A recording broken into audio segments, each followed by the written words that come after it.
Hello, good morning to all. आज अपने physics का दूसरा लेक्चर है और उस दूसरे लेक्चर में आज अपने मॉडर्न फिजिक्स के बारे में पढ़ेंगे, आधुनिक फिजिक्स के बारे में। ठीक है, तो लास्ट टाइम अपने ने जो पढ़ा था वो एक बार देख लेते हैं। ठीक है, तो लास्ट टाइम अपने ने पहले पढ़ा था विज्ञान के बारे में, फिर फिजिक्स क्या होता है उसके बारे में, उसकी उत्पत्ति कैसे हुई है उसके बारे में, फिर अलग अलग तरह की साइंटिफिक मेथड के बारे में पढ़ा था। ठीक है, और उसके बाद में भौतिक विज्ञान की कितनी शाखाएं होती है उसके बारे में पढ़ा था। तो भौतिक विज्ञान की दो शाखाएं होती है, पहला होता है क्लासिकल फिजिक्स, दूसरा होता है मॉडर्न फिजिक्स। तो लास्ट टाइम अपने ने क्लासिकल फिजिक्स के बारे में पढ़ लिया था। ठीक है, तो इस बार जो है अपने मॉडर्न फिजिक्स के बारे में पढ़ेंगे। तो मॉडर्न फिजिक्स होता क्या है, इसको समझने से पहले क्लासिकल फिजिक्स के बारे में क्या क्या पढ़ा था उसके बारे में देख लेते हैं। तो क्लासिकल फिजिक्स में अपने ने पढ़ा था यांत्रिकी, जिसको अपने मैकेनिक्स कहते हैं। फिर इसके बाद में वैद्युत गतिकी, इलेक्ट्रोडायनेमिक्स, ऑप्टिकल प्रकाशिकी और ऊष्मागतिकी, जिसको थर्मोडायनेमिक्स कहते हैं। तो आज अपने पढ़ेंगे आधुनिक फिजिक्स के बारे में। ठीक है, तो आधुनिक फिजिक्स के अंदर ज़्यादातर अपने किसी परमाणु के बारे में, किसी अणु के बारे में, नाभिक की घटनाओं के बारे में ज़्यादातर अध्ययन करते हैं। ठीक है, और मैंने तुमको पहले ही बोला था कि जो आधुनिक फिजिक्स जो होती है वो मॉडलिंग फिजिक्स होती है। आजकल जो भी मतलब एटॉमिक बम है, टेक्नोलॉजी जैसे मोबाइल है, टेलीविज़न है, इंटरनेट है, सैटेलाइट है, टीवी, ये जो अलग अलग टेक्नोलॉजी जो आ रही है वो मॉडर्न फिजिक्स के वजह से ही आ रही है। ठीक है, तो इसके अंदर कौन कौन से पार्ट है, तो पहला है आपेक्षिकता। आपेक्षिकता को बोलते हैं रिलेटिविटी। अब रिलेटिविटी का मतलब क्या होता है? रिलेटिविटी का मतलब होता है कि ऐसे पार्टिकल जिसकी स्पीड लाइट की स्पीड से ज़्यादा या उसके बराबर हो। बराबर, रिलेटिविटी फिर से मैं बोल रहा हूँ, ऐसे पार्टिकल जिनकी स्पीड लाइट की स्पीड के बराबर या उससे ज़्यादा हो तो उस पार्टिकल को बोलते हैं आपेक्षिकता, रिलेटिविटी। बराबर, तो इसके अंदर जो है ब्रह्मांड यूनिवर्स में बहुत सारे ऐसे पार्टिकल होते हैं जिसकी स्पीड जो है अपने सूर्य से आने वाली जो लाइट है उसकी स्पीड के बराबर होती है। तो उस सब के बारे में जहाँ अध्ययन करते हैं वो अपने आपेक्षिकता के अंदर आता है। फिर इसके बाद में आता है क्वांटम यांत्रिकी। क्वांटम यांत्रिकी, यांत्रिकी के बारे में अपने क्लासिकल में पढ़ लिया है। यांत्रिकी के बारे में अपने ने पढ़ा था कि जो कोई भी वस्तु एक जगह से दूसरी जगह गति करती है लेकिन उसकी स्पीड जो है वो कम हो तो उसको बोलते हैं यांत्रिकी। तो यहाँ पे क्वांटम यांत्रिकी का मतलब है, क्वांटम का मतलब होता है बहुत ही छोटे छोटे पार्टिकल। तो बहुत ही छोटे छोटे ऐसे पार्टिकल जिनकी स्पीड बहुत ही फास्ट है, एक जगह से दूसरी जगह जाते हैं, ऐसे पार्टिकल जो बहुत ही फास्ट स्पीड से जाते हैं। ठीक है, तो उसको क्वांटम यांत्रिकी के अंदर अपने पढ़ते हैं। फिर इसके बाद में परमाणु भौतिकी, मतलब एटम्स के बारे में पढ़ते हैं कि एटम्स क्या है, परमाणु क्या है, उसके अंदर क्या होता है, नाभिकी होता है, उसके अंदर प्रोटॉन होता है, न्यूट्रॉन होता है, कौन कौन से एटम जो होते हैं वो मेटालिक फॉर्म में होते हैं, किस तरह की ऊर्जा निकलती है, ये सब जो है वो एटॉमिक फिजिक्स के अंदर अपने पढ़ते हैं। फिर इसके बाद में है न्यूक्लियर फिजिक्स, जिसको नाभिकी फिजिक्स के बारे में कहते हैं। तो नाभिकी फिजिक्स जो है, जो एटम के बीच वाला जो भाग होता है नाभिक, जिसके अंदर प्रोटॉन और न्यूट्रॉन होता है, तो उसके बारे में पढ़ते हैं। तो ये कुछ स्टूडेंट समझते हैं कि सर नाभिकी फिजिक्स में पढ़ने का क्या है, उसमें तो नाभिक ही है, बस नाभिक तो छोटा है। लेकिन ये बात गलत है। नाभिक के अंदर इतना सारा पढ़ने का, जितना अपने संसार के अंदर जितनी चीज़ें उतना अपने को समझना है। क्यों? क्योंकि नाभिक के अंदर प्रोटॉन और न्यूट्रॉन ही नहीं, प्रोटॉन किससे बना हुआ है, न्यूट्रॉन किससे बना है, उसके अंदर से कौन कौन तरह की ऊर्जा निकलती है, ये सब बहुत ही इम्पोर्टेंट पार्ट है। और ये आजकल का सबसे इम्पोर्टेंट जो टॉपिक है यूनिवर्स का, वो नाभिकी फिजिक्स है। क्यों? क्योंकि एटॉमिक बम है, जितने भी वेपन्स बन रहे हैं, सैटेलाइट जो लॉन्च होती है, वो सब नाभिकी फिजिक्स की वजह से ही देखने को मिलता है। बराबर, तो ये जो है दो तरह के फिजिक्स है, एक है क्लासिकल और दूसरा है मॉडर्न फिजिक्स। अब आगे जो अपने पढ़ेंगे भौतिक विज्ञान का कहाँ कहाँ यूज होता है ब्रह्मांड में, ठीक है। तो ब्रह्मांड में भौतिकी विज्ञान का बहुत ही ज़्यादा यूज होता है। अपने सोचे कि सबसे छोटा जो पार्टिकल होता है, सबसे छोटा ब्रह्मांड का सबसे छोटा पार्टिकल होता है परमाणु, एटम। तो एटम के अंदर भी छोटा क्या होता है, नाभिक। तो ब्रह्मांड का सबसे छोटा पार्टिकल होता है, सूक्ष्म जो पार्टिकल होता है वो नाभिक होता है। तो वो नाभिक के बारे में पढ़ने के लिए भी क्या पढ़ना पड़ता है, फिजिक्स पढ़ना पड़ता है। तो उसकी साइज कितनी होती है, तो उसकी साइज होती है 10 की घात -14 मीटर होती है। मतलब उसको अपने देख भी नहीं सकते, इतना छोटा होता है, ठीक है। तो एक छोटे से छोटे पार्टिकल को समझने के लिए, नाभिक को समझने के लिए फिजिक्स पढ़ना पड़ता है। उसी तरह संसार का सबसे बड़ा पार्टिकल, सबसे बड़ा जो वस्तु है वो क्या है, तो अपने बोलेंगे अपने ब्रह्मांड का सबसे बड़ा पार्टिकल ब्रह्मांड है, गैलेक्सीज है। तो उसकी साइज कितनी है, तो उसकी साइज है 10 की घात 26 मीटर। उसको भी समझने के लिए क्या आना चाहिए, उसको भी समझने के लिए फिजिक्स का पता होना चाहिए, ठीक है। फिर अलग अलग द्रव्यमान की वस्तु होती है आसपास में। तो सबसे छोटा द्रव्यमान किसका होता है, तो सबसे छोटा द्रव्यमान होता है इलेक्ट्रॉन का, ठीक है ना। क्योंकि सबसे छोटा पार्टिकल इलेक्ट्रॉन ही होता है, परमाणु के अंदर इलेक्ट्रॉन ही सबसे छोटा होता है, ठीक है। और उसका द्रव्यमान सबसे छोटा होता है, तो उसका द्रव्यमान कितना होता है, 10 की घात -30 किलोग्राम, जो सबसे छोटा होता है। और सबसे ज़्यादा द्रव्यमान किसका होता है, तो पूरे संसार का, ब्रह्मांड का, विश्व का। तो विश्व का द्रव्यमान कितना होता है, 10 की घात 55 किलोमीटर। तो इसको भी समझने के लिए क्या पढ़ना पड़ता है, फिजिक्स पढ़ना पड़ता है, ठीक है। अब जो लाइट की जो स्पीड होती है वो कितना सेकेंड में जाता है, 10 की घात -22 सेकेंड। और अलग अलग वस्तु अधिकतम कितना टाइम लेती है, तो 10 की घात 18 सेकंड। तो कहने का मतलब यह है, छोटी से वस्तु छोटी हो या बड़ी से बड़ी वस्तु हो, कम समय लेती हो या ज़्यादा समय लेती हो, सबसे छोटा द्रव्यमान या सबसे बड़ा द्रव्यमान, इन सबको पढ़ने के लिए अपने को फिजिक्स जो है वो आना जरूरी है, फिजिक्स का अध्ययन करना जरूरी है। तो ये सब बातें ही यहाँ पे दी हुई है। फिर इसके बाद में पढ़ते हैं कि भौतिक विज्ञान जो है कहाँ कहाँ यूज़ कर सकते हैं। तो भौतिक विज्ञान जो है वो रासायनिक विज्ञान में भी यूज़ होता है, बराबर ना। तुम जैसे केमिस्ट्री पढ़ोगे तो वहाँ पे भी यूज़ होगा। क्यों, क्योंकि केमिस्ट्री के अंदर तुम रेडियो एक्टिव पढ़ते हो, किसी की संरचना पढ़ते हो, एक्सरे पढ़ते हो, विवर्तन पढ़ते हो उसके बारे में। तो ये सब किसके अंदर आता है, फिजिक्स के अंदर ही आता है। फिर तुम पीरियोडिक टेबल देखते हो, उसके अंदर परमाणु क्रमांक देखते हो।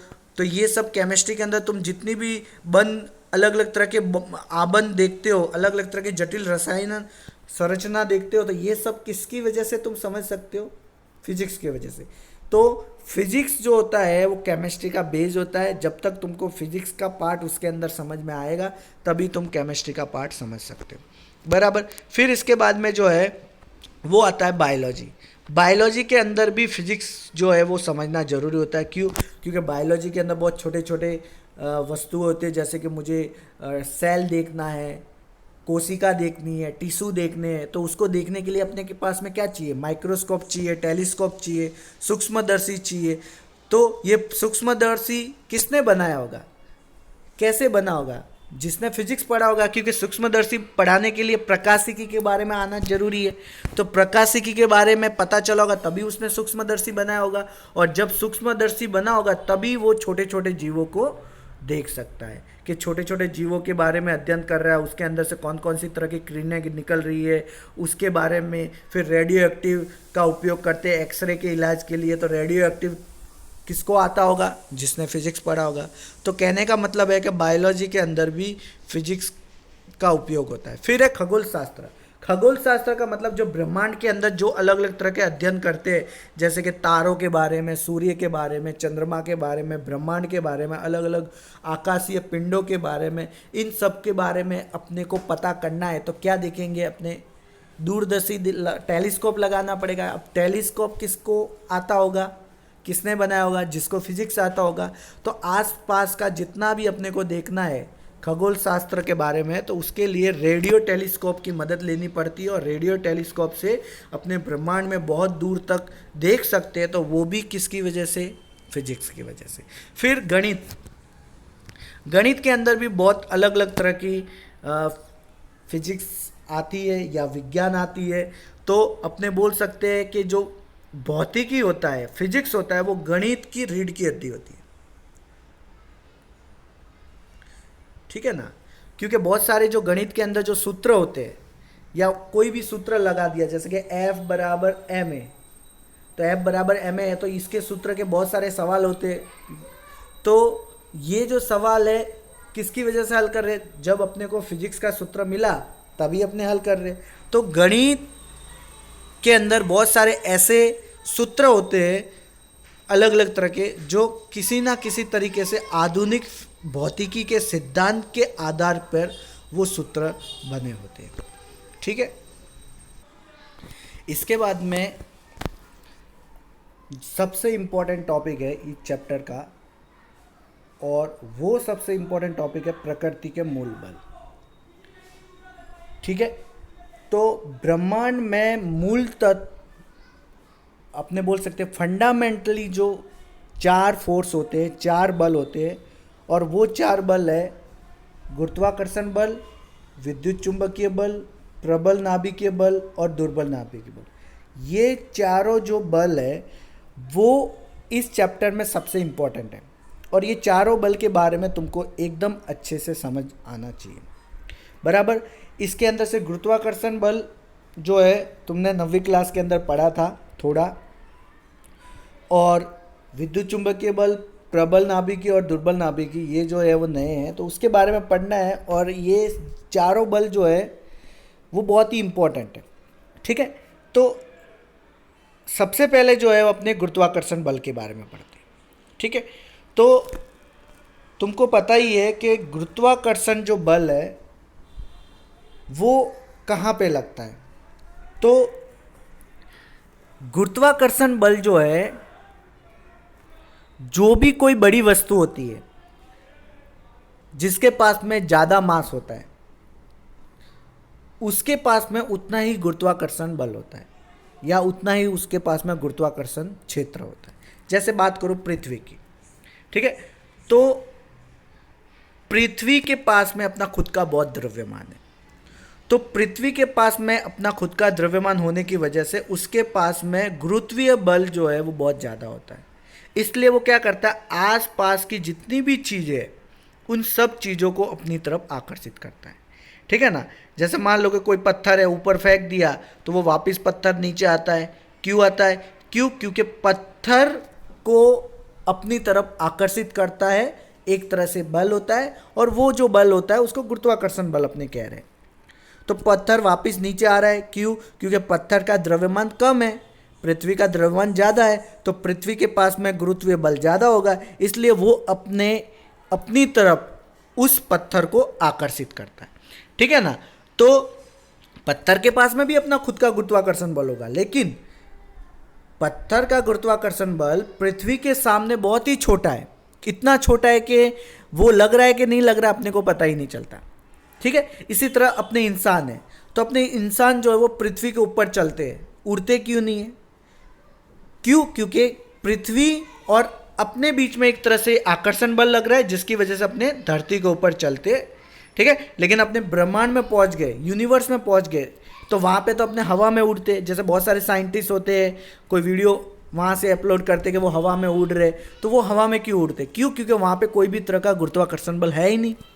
ठीक है, गुरुत्वाकर्षण बल है ही नहीं तो वो कोई आकर्षित ही नहीं करता, इसलिए वो हवा में उड़ते। तो कहने का मतलब क्या है कि कोई भी वस्तु जिसके पास में जितना ज़्यादा द्रव्यमान होगा, जितना ज़्यादा उसके पास में द्रव्यमान होगा दो पिंडों के बीच में, उतना ही उनके बीच में आकर्षण बल होगा, और उसी को अपने गुरुत्वाकर्षण बल बोलते हैं। तो गुरुत्वाकर्षण बल जो है उसका उदाहरण मैंने अभी बताया, पृथ्वी उसके चारों तरफ जो है हर चीज़ को अपनी तरफ आकर्षित करता है क्योंकि गुरुत्वीय बल के कारण। फिर अपने देखते हैं कि चंद्रमा जो होता है वो पृथ्वी के चारों तरफ चक्कर लगाता है। ठीक है, क्यों लगाता है चक्कर? ठीक है, वो दूसरी जगह भी जा सकता है, बार बार पृथ्वी के चारों तरफ ही चक्कर क्यों लगाता है? क्यों? क्योंकि चंद्रमा और पृथ्वी इन दोनों के बीच में भी एक तरह से गुरुत्वाकर्षण बल लगता है। ठीक है, इसी तरह पृथ्वी जो होती है वो सूर्य के चारों तरफ चक्कर लगाती है। क्यों? क्योंकि गुरुत्वाकर्षण बल के कारण। तो गुरुत्वाकर्षण बल जो होता है वो दो बड़ी वस्तु या दो बड़े पिंडों के बीच में लगता है, जितना पिंड का द्रव्यमान ज़्यादा होगा उतना ही उसका गुरुत्वाकर्षण बल जो है वो ज़्यादा होगा। ठीक है ना। तो जैसे मान लो कि दो द्रव्यमान है, ठीक है, तो दोनों द्रव्यमान जो है, दो वस्तु है, दो पिंड है, उनके द्रव्यमान है। तो जैसे कि ये द्रव्यमान ये है, ठीक है, इसको आपने मान लिया m1, इसको मान लिया m2, ठीक है। तो इन दोनों के बीच का जो दूरी है उसको मैंने मान लिया r। तो अब यहाँ पे क्या है कि ये द्रव्यमान m1 और m2 इनके बीच में गुरुत्वाकर्षण बल लगेगा। अब ये गुरुत्वाकर्षण बल कौन लगाएगा वो निर्भर करता है कि किसका द्रव्यमान ज़्यादा है। m2 का द्रव्यमान ज़्यादा है, मतलब m2 जो है वो m1 को अपनी तरफ खींचेगा, और मान लो m1 का द्रव्यमान ज़्यादा है तो वो m2 को अपनी तरफ खींचेगा। ठीक है ना। तो जिसका द्रव्यमान ज़्यादा होता है वो अपनी तरफ खींचता है। जैसे चंद्रमा है और पृथ्वी है, तो कौन खींचेगा? पृथ्वी खींचेगा चंद्रमा को, इसलिए चंद्रमा चारों तरफ घूम रही है पृथ्वी के, ना कि पृथ्वी। इसी तरह सूर्य और पृथ्वी, तो सूर्य का द्रव्यमान ज़्यादा है, इसीलिए सूर्य के पास में गुरुत्वाकर्षण बल ज़्यादा होगा और पृथ्वी के पास में गुरुत्वाकर्षण बल जो है कम होगा। तो m1 एक पिंड जिसका द्रव्यमान m1, दूसरा पिंड है उसका द्रव्यमान m2, उनके दोनों के बीच की दूरी जो है वो r है। अब इन दोनों के बीच में जो बल है, इन दोनों के बीच में जो बल लगेगा, ठीक है, तो वो बल का मान मुझे बढ़ाना है, तो क्या करना पड़ेगा? तो सबसे पहले मुझे बल का मान बढ़ाना है, तो सिंपल सी बात है, दोनों के द्रव्यमान को मैं बढ़ा दूँ, m1 और m2 के द्रव्यमान को बढ़ा दूँ, तो बल का मान बढ़ जाएगा, गुरुत्वाकर्षण बल का मान बढ़ जाएगा। ठीक है ना। क्यों? क्योंकि अपने को पता है कि जिस पिंड के पास में जितना ज़्यादा द्रव्यमान होगा, गुरुत्वाकर्षण बल जो है वो उतना ही ज़्यादा होगा। तो बल बढ़ाने के लिए मुझे द्रव्यमान को बढ़ा दूँ, इसलिए F समानुपाती होगा m1 गुणा m2। ठीक है, m1 गुणा m2। क्यों? क्योंकि इन दोनों का द्रव्यमान बढ़ेगा तभी बल का मान बढ़ेगा। जैसे एक सिंपल सा मैं दूसरा उदाहरण बताऊं। जैसे मान लो कि दो चुंबक है, दो चुंबक जो है वो 100-100 ग्राम के, तो 100-100 ग्राम वाले चुंबक को एक दूसरे के पास में लेके आते। फिर दूसरे एक चुंबक है जो 1-1 किलो के, तो 1-1 किलो वाले चुंबक को पास में लेके आते। तो 1-1 किलो वाले चुंबक को पास में लेके आए और 100-100 ग्राम वाले चुंबक को साथ पास में लेके आए, तो सबसे ज़्यादा जो है वो चुंबकीय बल किस में होगा? तो सिंपल सी बात है, जो चुंबक 1-1 किलोग्राम के है वो। तो बस, तो कहने का मतलब यही है कि जिसका द्रव्यमान ज़्यादा होगा उतना ही उसका गुरुत्वाकर्षण बल ज़्यादा होगा, इसलिए F समानुपाती m1 और m2 आएगा। पहला इक्वेशन ये हो जाएगा, बराबर। फिर दूसरा है बल का मान बढ़ाना है। तो बल का मान बढ़ाना है तो जो m1 और m2 के बीच की जो दूरी है r का मान मुझे कम करना पड़ेगा। क्यों? क्योंकि सिंपल सी बात है, वापिस चुंबक का उदाहरण लेते हैं कि दो चुंबक है, इन दोनों के बीच की दूरी जितनी दूर होगी उतना ही चुंबकीय बल कम लगेगा, और उन दोनों के बीच की दूरी जितनी कम होगी उतना ही चुंबकीय बल ज़्यादा लगेगा। तो सिंपल सी बात है कि पृथ्वी और अपने इंसान है, तो अपने पृथ्वी और इंसान जो है, इन दोनों के बीच की दूरी को मैं बढ़ा दूँ। मान लो कि मैं पृथ्वी से दूर जा रहा हूँ रॉकेट में, तो धीरे धीरे इंसान और पृथ्वी के बीच का गुरुत्वाकर्षण बल धीरे धीरे कम हो जाएगा, और एक दूरी के बाद में उस पर गुरुत्वाकर्षण बल लगना बंद हो जाएगा, बराबर ना। तो इसके कहने का मतलब यह है कि जैसे जैसे दूरी बढ़ती जाएगी वैसे वैसे गुरुत्वाकर्षण बल बढ़ता जाएगा, गुरुत्वाकर्षण बल घटता जाएगा। तो दूसरी जो कंडीशन हो जाएगी, F व्युत्क्रमानुपाती 1/r²। ठीक है, r² इसलिए कहा है क्योंकि डबल दूरी तय करेंगे। जैसे मान लो कि 2 मीटर, मैं मान लो जैसे कि 2 मीटर दूरी तय करेंगे, तो 2 का स्क्वायर क्या होगा? 4। तो 1/4 जो है उतना बल जो है उसमें कम लगेगा, बराबर। तो 1/r², और F समानुपाती m1 और m2, इन दोनों को मिला देते हैं तो नीचे अपने को देखो मिल गया। देखो F समानुपाती m1 m2/r²। ठीक है, अब यहाँ पे समानुपाती नियतांक की जगह पे ये जैसे ही समानुपाती, अब फिजिक्स में तुमको याद रखना है कि कोई भी समानुपाती नियतांक होता है, कोई भी समानुपाती सिंबल होता है, उसको हटाते तो नियतांक लगता है। तो यहाँ पे G लगा है, तो G क्या है? एक तरह का कोई भी अपने बोल सकते हैं कांस्टेंट है, कांस्टेंट कोई भी टर्म है, ठीक है, तो F बराबर G m1 m2 upon are square. तो ये जो G है वो G अपना है समानुपाती नियतांक, एक तरह का नियतांक है, ठीक है, कांस्टेंट है। तो इस तरीके से अपने गुरुत्वीय बल का सूत्र मिल गया। तो गुरुत्वीय बल का सूत्र है Gf बराबर G m1 m2 upon are square. अब उसकी गुरुत्वीय बल की प्रॉपर्टी क्या है, उसके गुण क्या है, क्या खासियत है गुरुत्वाकर्षण बल की? तो गुरुत्वाकर्षण बल की जो खासियत है वो है कि सबसे पहले गुरुत्वाकर्षण बल में एक ही तरह का बल होता है और वो होता है आकर्षण बल, ठीक है, आकर्षण बल होता है, मतलब हमेशा वो अपनी तरफ आकर्षित करेगा, प्रतिकर्षित कभी नहीं करेगा। सूर्य और पृथ्वी हो या पृथ्वी और चंद्रमा हो या पृथ्वी के आसपास में हो तो हमेशा आकर्षण बल ही लगता है। दूसरा, ये गुरुत्वाकर्षण बल सबसे दुर्बल होता है, सबसे कमज़ोर होता है। क्यों?